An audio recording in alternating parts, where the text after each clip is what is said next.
She gave up everything to care for her mom, then got screamed at for moving a desk to another room. Her mom was in tears. Not because something terrible happened. Not because of the divorce. Not because of anything that actually mattered in that moment. She was crying because her 21-year-old daughter moved a desk into a sunnier room without sending a text first. And instead of getting comfort or understanding, our narrator was told she was being disrespectful. That she needed to apologize.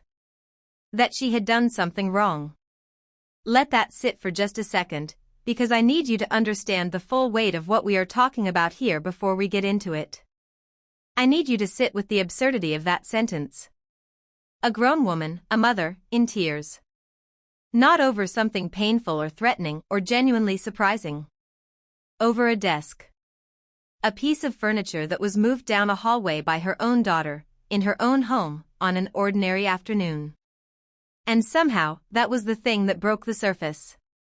This is a story about a young woman who gave up her entire life, her city, her friends, her car, her freedom, her privacy, her independence, every single piece of the life she was building for herself at 21 years old, to come home and hold her mother together during one of the hardest seasons any family can go through. She did not complain. She did not leave. She stayed. And she gave. And she kept giving. And then one afternoon, when she just wanted to sit somewhere warm with a little sunlight, she moved her desk down the hall. And her mother made her feel like she had committed a crime. This is where we need to start from the very beginning, because context is everything here, and I want you to understand exactly what kind of pressure this young woman was already living under before we even get to the desk. Because taken out of context, this sounds like a minor family disagreement. But context is the whole story. Context is what makes the difference between something ordinary and something that is genuinely worth examining. She is 21 years old. That is important. At 21, most people are figuring out who they are, building friendships, making mistakes, staying out too late, learning how to live on their own terms. There is a particular electricity to that age, a sense that the whole world is a draft that you are still allowed to rewrite, that none of the decisions feel permanent yet, that everything is still in motion. She had already been doing that. She moved out at 18 to study in the city, 2 full hours away from home. She was building something real. She had her routines, her people, her rhythms, the particular shape of a life that was entirely her own. She was becoming someone. And then the world outside got dangerous in a way that is not metaphorical or exaggerated. She lives in South Africa, in a city where kidnappings had been rising sharply, where her own friends were robbed at gunpoint right outside their student residence, where being a young woman alone was genuinely, physically unsafe. That kind of fear is not abstract. It gets into your body. It changes how you walk, where you look, whether you feel like you can breathe when you step outside. So she came home. Not because she wanted to give up her life. Not because she chose to trade independence for safety without any grief about it. But because she had no other choice that she could live with. And when she came home, she did not arrive and expect to be taken care of. She did not unpack her bags and fall apart. She arrived and immediately started taking care of her mother. Her parents were getting a divorce. Her dad was leaving. Her mom was falling apart in the way that people fall apart when the life they thought they had turns out to be something different, when the future they imagined quietly disappears and they are left standing in the rubble of it trying to figure out what comes next. And this 21-year-old woman stepped into the role of emotional support, caregiver, companion, and anchor for a grown adult who was drowning in her own grief.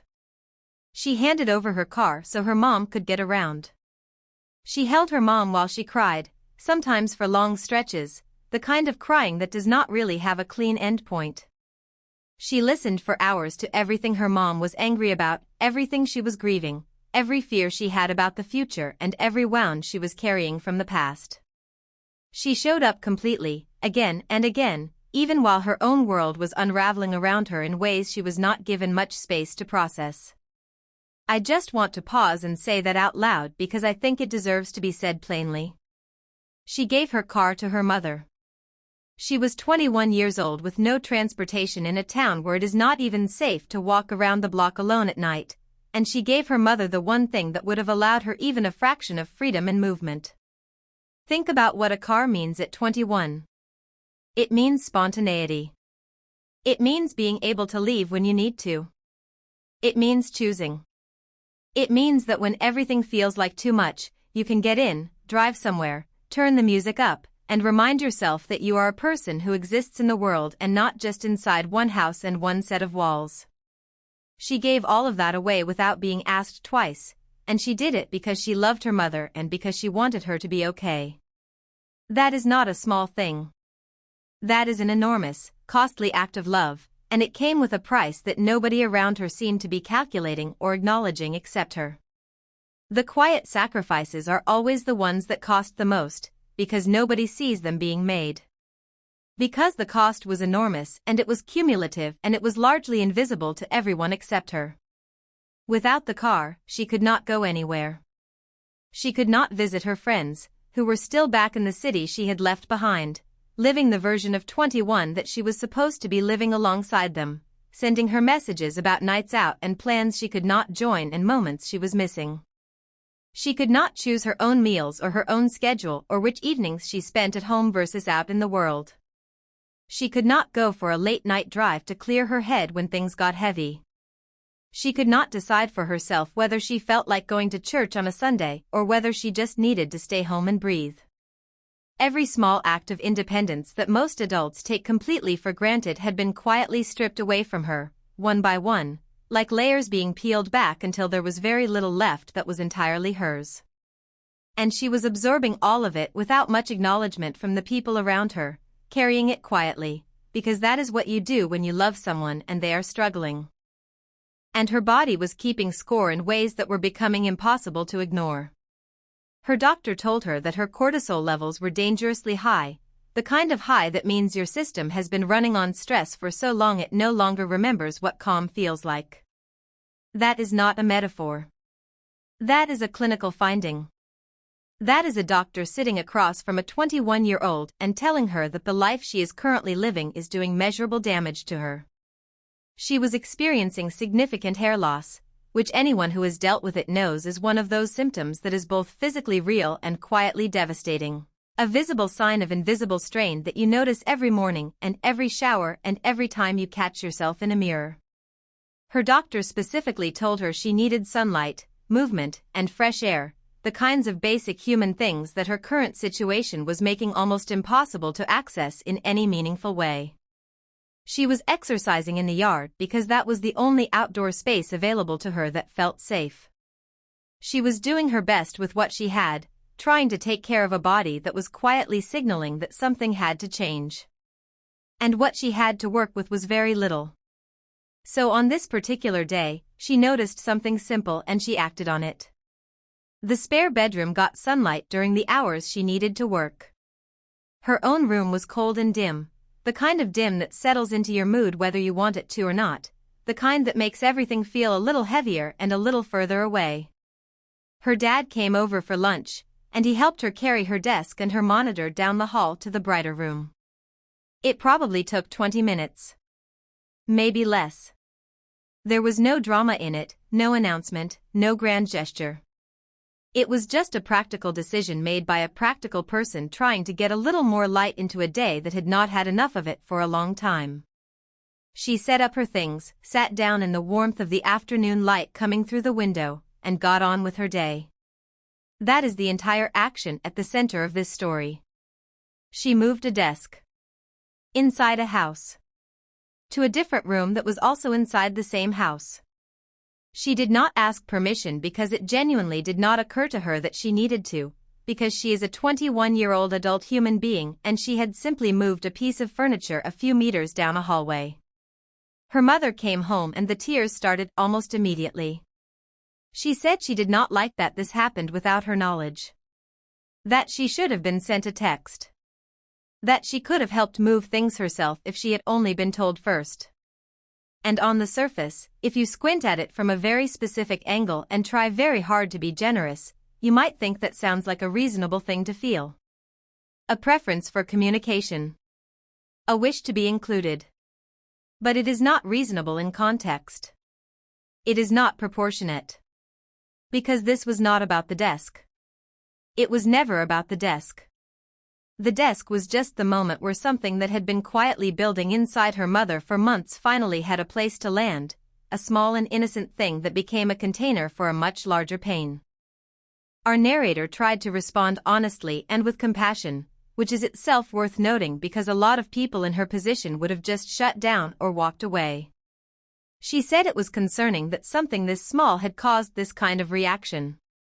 She had already been gently encouraging her mom for a while to speak to a professional, not out of cruelty or dismissiveness, but because she genuinely cared and because she could see clearly that her mom was carrying something bigger than any one person could hold for her. She wanted her mom to have real support, the kind that a trained person can offer, the kind that does not depend on a 21-year-old being available and present and endlessly absorbing at all hours. Her mom told her not to call her emotional. And instead of the conversation cracking open into something honest and real, it collapsed into accusation. She was told it was about respect. She was told she was making her mom feel bad about having the car. She was told she needed to apologize. Let me be extremely clear about what was actually happening in that moment. Her mom was not upset about a desk. Her mom was upset about control. The divorce had taken away her sense of stability in the most foundational way possible. Her life was shifting in directions she had not chosen and could not stop, and that kind of helplessness does something to a person. It makes the small things feel enormous. It makes you reach for whatever you can still grip. And in the middle of all that chaos and grief, her daughter doing one small independent thing without announcing it first felt, to her nervous system, like another thing slipping out of her hands. I do understand that. Going through a divorce at any age is brutal. The emotional wreckage is real and it deserves compassion. But understanding why someone behaves a certain way does not mean that behavior is acceptable. And it certainly does not mean the person on the receiving end of it owes an apology for simply existing in her own way. Because here is what gets me. She is not a guest in that house. She is not a visitor who overstepped some unspoken rule about where to sit or what rooms belong to her. She is a daughter who gave up her autonomy, her car, her social life, her physical health, and her freedom to come home and support a parent in crisis. She handed over things that cost her enormously and she did it out of love, not obligation, not guilt, love. And the one moment she tries to give herself something as basic and innocent as a patch of afternoon sunlight and a warmer room to spend her day in, she is met with tears and accusations of disrespect. That is a deeply unfair thing to do to someone who has already given so much. That is not a reasonable ask dressed up in the language of communication. That is someone in pain directing that pain at the nearest available target, which happened to be the person who had been showing up for her the most. No. She does not owe an apology. She does not owe one single word of regret for moving that desk. Not to her mother, not to anyone, not ever. If anything, the conversation that needs to happen is the opposite one. Her mom needs to hear, gently but honestly, that the pressure being placed on a 21-year-old who has already sacrificed so much is not okay, and that professional support is not an insult but a lifeline, a genuine act of care toward both of them. Our narrator is not her mother's therapist, her mother's permission slip, or her mother's keeper. She is her daughter. And daughters are allowed to move desks. My boyfriend lost it because I want to have dinner with my coworkers and I don't know what to do. 10:18 p.m. Claude Respondio. She is sitting there genuinely asking herself whether she is doing something wrong by going to dinner with the people she works with. She is sitting there genuinely asking herself whether she is doing something wrong by going to dinner with the people she works with. Not a secret dinner. Not a date. A trivia night with coworkers. And somehow her boyfriend has made her feel like this is a moral question that requires serious consideration. That alone tells you almost everything you need to know about where this relationship is heading. But let's back up, because this one is a little layered and I think it deserves a fair look before we get into the verdict. She is 23 years old, about a year into this relationship, and she works in a large store with a mixed group of colleagues around her age. She is relatively new to this job, which means these early social moments matter a lot. The friendships you form in the first months at a workplace are often the ones that stick, the ones that make the difference between dreading your shifts and actually feeling like you belong somewhere. There is something specific about that window of time when you are still learning everyone's names, still figuring out the unspoken dynamics, still deciding whether this place is somewhere you can genuinely feel comfortable. Being included in social plans during that period is not trivial. It signals that people like you, that they want you around outside of the context of work, that you are becoming part of something. She understands that intuitively, which is why she wanted to show up. The first event was a party. She did the right thing from the start. She asked the host if she could bring her boyfriend. The host said no partners at this one, which is genuinely not that unusual for a casual work gathering. Other people there did not bring their partners either. It was just the vibe of that particular event, the kind of low-stakes social night where everyone wants to decompress without the added layer of meeting each other's significant others. She told her boyfriend this, explained the situation clearly and honestly, and he got very upset. Not mildly bothered. Very upset. He started asking her to imagine herself in his position, trying to make her feel the full emotional weight of what he was experiencing, painting himself as someone left out and overlooked. And when she actually did try to imagine it honestly, really sitting with the scenario and asking herself how she would feel, she realized she would have been completely fine. She trusts him. She would have had no issue with him spending an evening laughing and socializing with the people he sees every day at work. That is just what people in relationships do. They have separate lives that occasionally run parallel to each other. But he could not let it go. In the end, it did not even matter because she did not go to that party. She already had a prior commitment, a dinner for a friend who was moving away, hours from where she lived. So the whole argument, all of that pressure and guilt and emotional weight, was about a party she was not even at. Now there is a second event. A casual dinner and trivia night with the same group of work friends. Nothing private, nothing exclusive, just a relaxed social outing that she has been invited to as part of building those workplace friendships. She tells her boyfriend she is going. She does not ask. She tells. Because she is a 23-year-old adult and going to dinner with coworkers is a completely normal human activity that requires no negotiation. And her boyfriend becomes extremely uncomfortable. I need to point something out here because it matters a lot. She says she tried to reassure him as best she could. Stop and think about what that sentence means. She is preparing for a completely ordinary social event and she is in a position where she feels she has to manage her boyfriend's emotional reaction to it, to the point where she describes it as a moral dilemma. Picture what that actually looks like in practice. She is probably getting ready, maybe thinking about what to wear, maybe looking forward to a night that has nothing to do with work stress or relationship stress, and instead of just enjoying that anticipation, she is fielding his discomfort, measuring her words carefully, trying to say the right thing in the right tone so that he does not feel threatened by her going somewhere ordinary. She is genuinely sitting there wondering whether she is doing something wrong by going to see her friends from work. That is not a healthy dynamic. That is someone who has been made to feel responsible for their partner's insecurity, and who has started to absorb that responsibility as if it belongs to them. Here is where it gets more specific and more revealing. Her boyfriend does not just have a general discomfort with her going. He has a particular problem with one person who will be there, the male host of the previous party, the one who said no partners. He dislikes this man not because he has done anything wrong or problematic, but simply because he made a decision about his own party that excluded the boyfriend. That is the entire basis for his hostility towards someone his girlfriend works with every day.